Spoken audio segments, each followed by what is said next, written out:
भीम साथियों, आज हम एक कविता आपके बीच में पेश करेंगे जो कालीचरण स्नेही सर के द्वारा लिखी गई है, जिसमें इस देश के अंदर हजारों वर्षों से दबी कुचली 50% महिला आबादी का दर्द बहुत ही बारीकियों से उकेरा गया है।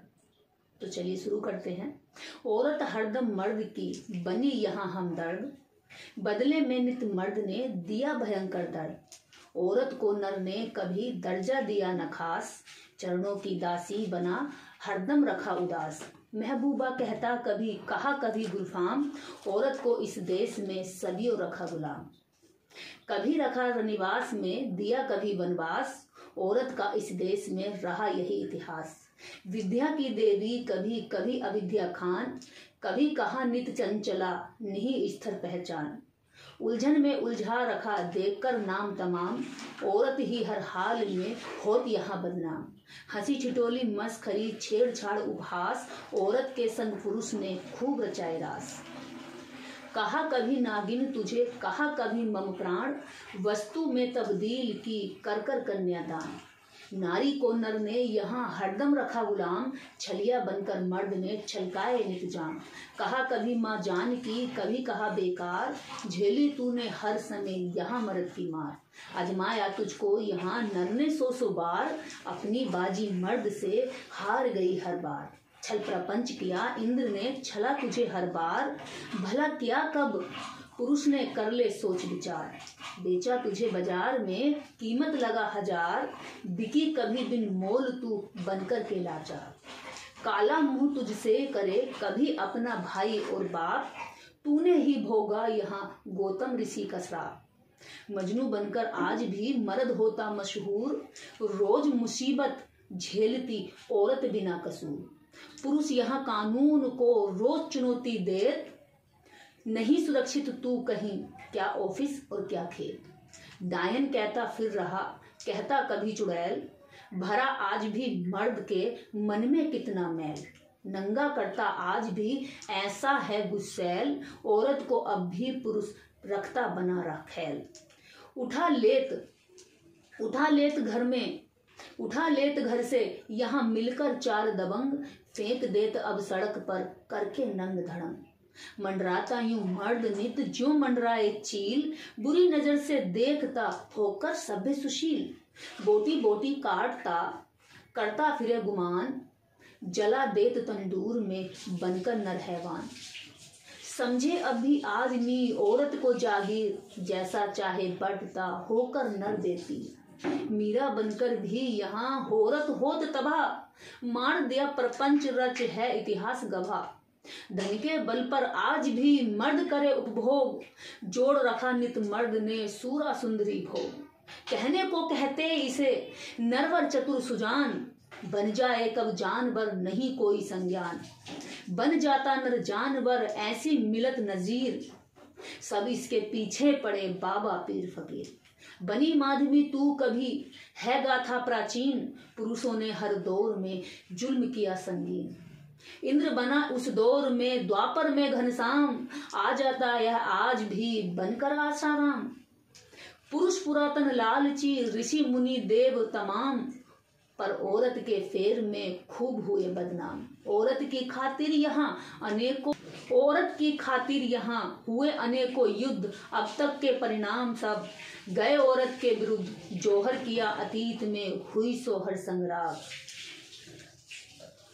मर्द मरे पर है कहाँ औरत की साथ। औरत को नित आदमी समझे बकरी भेड़, तू मैं की अगर घर से दिया खदेड़।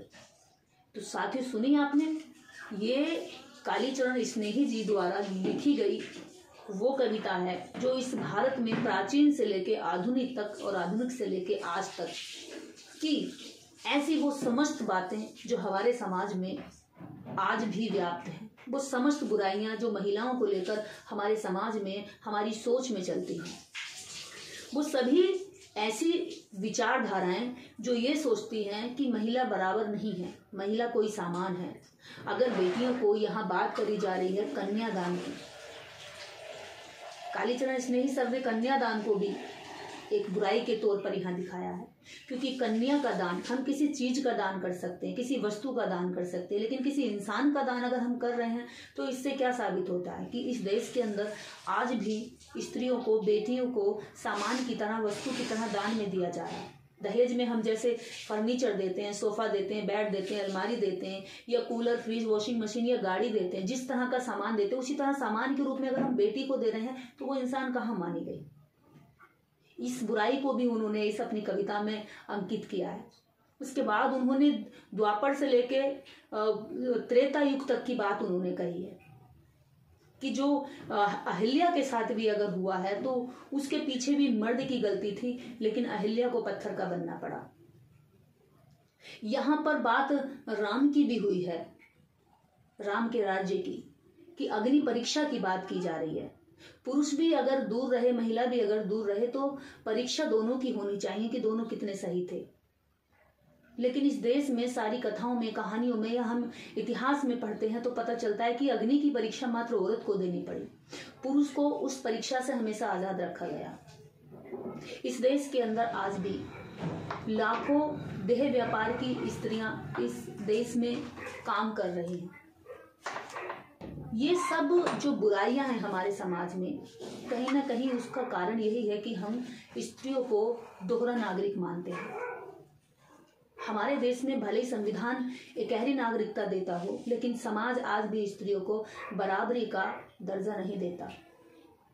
यही कारण है कि आज भी महिलाओं को चुड़ैल के नाम से मुंह काला करके गांव खेतों में मार दिया जाता है। भूतों के नाम से बाबाओं के यहाँ महिलाओं के साथ यौन शोषण किया जाता है। देवदासियों के नाम से मंदिरों में भी छोटी छोटी उम्र की बच्चियों को यौन शोषण के लिए रखा जाता है। इस देश के अंदर स्त्रियों की जो स्थिति है, इस पर अभी तक सही से लिखने वाले यदि लेखकों की बात हम करें तो इस देश के अंदर स्त्रियों की वास्तविक स्थिति को लिखने वाले इस देश में दलित वर्ग के लोग रहे हैं। क्योंकि जो सवर्ण क्लास की सोसाइटी है वो चाहती ही नहीं कि जो भेद खुले या औरत कभी समानता का अधिकार प्राप्त करे। क्योंकि बाबा साहब डॉक्टर अम्बेडकर जब हिंदू कोड बिल लेकर आए थे तो सबसे ज्यादा विरोध यहाँ पर सवर्ण क्लास ने किया, और सबसे अधिक विरोध में आगे अगर कोई रही तो उनकी महिलाएं रही। लेकिन आज वही महिलाएं जींस पहनती हैं, सस्ती हैं, संवरती हैं और खुलेआम सड़कों पर घूमती हैं, नौकरियां करती हैं, ऑफिस से लेकर के घर तक उनके पैरों में कोई बेड़ियां नहीं है। तो ये जो आज़ादी मिली है, फ्रीडम मिली है, इसके पीछे भी बाबा साहब डॉक्टर अम्बेडकर का ही योगदान है, उन्हीं का बलिदान है। और वही स्त्रियां कहीं ना कहीं दलित वर्ग के लेखकों को उपहास करती हैं, उनकी उपेक्षा करती हैं या उन्हें अनदेखा करती हैं, जबकि वही लेखक, वही सोशल एक्टिविस्ट इनके सही राइट्स की लड़ाई लड़ते हैं। तो ऐसे में इस कविता को लिखने के लिए मैं कालीचरण स्नेही सर का धन्यवाद ज्ञापित करती हूँ कि महिलाओं को लेकर आपने गंभीरता से चिंतन किया और इस पर इतनी बेहतरीन नज्म पेश की। धन्यवाद। जय